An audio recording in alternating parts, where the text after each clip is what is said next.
70 साल में भी हमारी जो महिलाएं थी वो रास्ते पे शौच को बैठ रही थी। इससे ज्यादा शर्मनाक कोई बात नहीं है। मोदी साहब ने ये पहचाना और हर एक महिला को इज्जत घर के नाम से हर एक महिला को शौचालय के लिए अनुदान दिया। 70 साल कांग्रेस की सरकार थी, तब उन्होंने क्या किया और इस 10 साल में भारत कैसे प्रगति कर रहा है, ये तो आपके समक्ष है। एक तो इनका नाम कमला, खूबसूरत भी और देश में कमल भी खिल गया है। बोला कि महिलाओं के लिए 1-1 लाख रुपए हर साल देंगे। महिलाओं की अभी लाइन लगी है उधर कि महीने के 8,500 कब आएंगे। इतना झूठा प्रचार अपप्रचार करके इन्होंने सीट जीती है, ये कभी सक्सेस नहीं होंगे। नहीं, हम लोग 2 से 39 सीट पे है, लेकिन नेक्स्ट टाइम हमें बोलने की जरूरत नहीं पड़ेगी कि 400 पार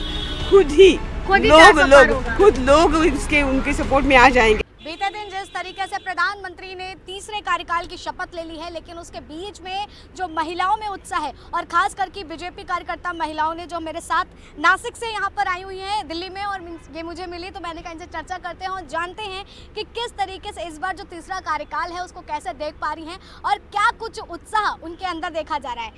क्या नाम है आपका? छाया देवांग। मैं महिला मोर्चा प्रदेश सरचिटनीस हूँ, महामंत्री हूँ महाराष्ट्र से।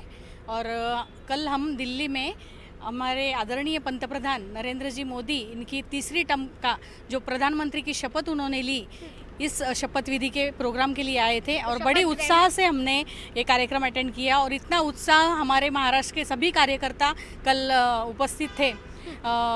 आपको मालूम है कि 10 साल में मोदी जी ने जो काम किया है उसका अगर देखा जाए तो भले ही थोड़ी कम सीट आए, लेकिन हमारा विश्वास जो है कि अगले 5 साल में विकसित भारत की ओर मोदी जी अपने देश को लेके जाने वाले हैं। और इसका बड़े विश्वास से हमें ये गर्व है कि मोदी जी को ये पुनः संधि मिली है और ये ऐतिहासिक क्षण हमने कल अनुभव किया। जो मोदी साहब ने काम किया है उसी वजह से तीसरी बार मोदी साहब पंतप्रधान बने हैं। उन्होंने महिलाओं के लिए, युवाओं के लिए, सबके लिए अलग अलग बहुत सारी योजनाएं लाई है और उसी का फलित जो है वो कल हमने भी देखा और आपने भी देखा कि हमारे पंतप्रधान मोदी साहब हुए। देखिए, एक तो इनका नाम कमला, खूबसूरत भी और देश में कमल भी खिल गया है। ट्रिपल चीजें हुई है और तीसरी बार मोदी साहब बने हैं। मोदी साहब को भी बधाई देती हूँ और पूरे देशवासी जो है उनको भी बहुत बधाई देनी चाहती हूँ, क्योंकि मोदी साहब के साथ पूरे देशवासी है। वो बोलते हैं मेरा परिवार जो है वो भारत देश के जो देशवासी है वही मेरा परिवार है। और वो सब परिवार ने बहुत साथ मोदी साहब को दी है और वो जो साथ दी है तो इसीलिए मोदी साहब अनेक योजनाएं और आगे भविष्य काल में भी लाने वाले हैं। आपने योजनाओं की बात करी, कौन सी योजनाओं को लेकर के अब आगे काम होना है? विपक्ष इन 10 सालों में लगातार ये आरोप लगाता आया है कि भाजपा के कार्यकाल में, यानी कि एनडीए का जो कार्यकाल है, इस 10 सालों में जो है महिला असुरक्षित रहती है, महिला सुरक्षित नहीं है। उन्होंने मणिपुर का भी मुद्दा बहुत गर्मा गर्मी से उठाया था। लगातार महिलाओं के साथ पहलवानों का मुद्दा भी, जो अगर आप लोगों ने सुना हो तो काफ़ी उठा था। तो कैसे देख पा रही हैं, क्योंकि आप तो भीतरी अंदर काम करती हैं, तो क्या ऐसा कुछ है महिलाओं के? ऐसा कुछ भी नहीं है। महिलाओं की सुरक्षित रहनी चाहिए, इसलिए जो कुछ कायदे थे उसमें भी माननीय मोदी साहब ने बदलाव किया है और आगे के काल में महिला सुरक्षित रहने वाली है। जो विपक्ष है उनका तो काम ही है आरोप करना, इसलिए उनको विपक्ष और विरोधी बोलते हैं। विरोधी तो विरोध करने वाले हैं। 70 साल कांग्रेस की सरकार थी, तब उन्होंने क्या किया और इस 10 साल में भारत कैसे प्रगति कर रहा है, ये तो आपके समक्ष है। तो इसीलिए हम पंतप्रधान नरेंद्र मोदी जी का सब महिलाओं की तरफ से आभार मानते हैं कि इतने 10 सालों में उन्होंने बहुत अच्छा काम किया है महिलाओं के लिए। आगे क्या लगता है कि इन 5 साल और महिलाओं के लिए ऐसा क्या काम होगा कि विपक्ष की बोलती बंद हो और विपक्ष महिलाओं के कामों को लेकर के सत्ता पक्ष पर सवाल की नकेल न कर सके? मैं ऐसा बोलती हूँ कि महिलाओं के लिए, जो गरीब महिला है, हमारा हमेशा ये उद्देश्य है कि सबसे अंतिम लक्ष्य जो है वो महिलाओं के बचत गट के माध्यम से, शक्तिवंदन के माध्यम से सभी महिलाओं को सक्षम करने का निर्णय मोदी जी ने लिया हुआ है। उन्होंने बचत गट की महिलाओं के लिए बहुत सारा काम देने के लिए हमें बोला भी है।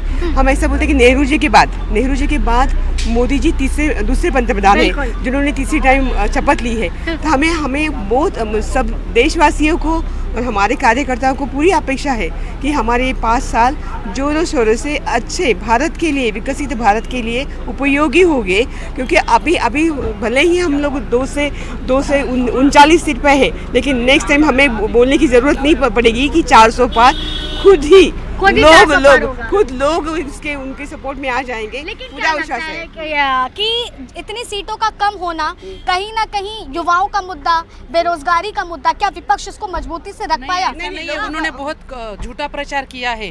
जैसे उन्होंने बोला कि संविधान बदलेगा, वैसा कुछ नहीं है। मैं हाथ जोड़ के सबसे विनती करती हूँ कि ऐसा कुछ नहीं है। सिर्फ कांग्रेस वालों ने ऐसा प्रचार किया कि ये संविधान बदलने वाले हैं, ऐसा कुछ नहीं है। इसीलिए उनकी ज़्यादा सीट आई। गलत प्रचार करने से लोगों को उन्होंने आमिष दिखाया है कि 1 लाख रुपए आपके अमाउंट में डालेंगे और संविधान बदले देंगे। ऐसा बहुत गलत प्रचार कांग्रेस के लोगों ने किया है और उसको बलि पड़ गए हमारे लोग। लेकिन 70 इसका सालों में महिलाओं के प्रति क्या काम हुए और इन 10 सालों में महिलाओं के लिए क्या काम? अरे 70 साल में भी हमारी जो महिलाएं थी वो रास्ते पे शौच को बैठ रही थी। इससे ज्यादा शर्मनाक कोई बात नहीं है। मोदी साहब ने ये पहचाना और हर एक महिला को इज्जत घर के नाम से हर एक महिला को शौचालय के लिए अनुदान दिया।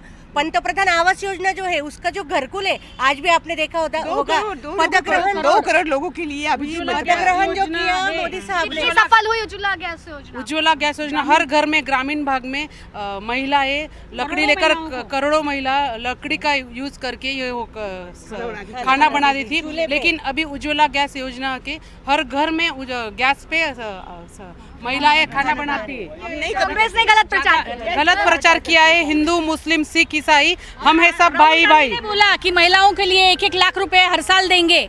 महिलाओं की अभी लाइन लगी है उधर कि महीने के 8,500 कब आएंगे। इतना झूठा प्रचार, अपप्रचार करके इन्होंने सीट जीती है, ये कभी सक्सेस नहीं होंगे। अगले 5 साल में मोदी हमारे पास जो लोगों को आमिष दिखाया, उन्होंने आचार संहिता का उल्लंघन किया है।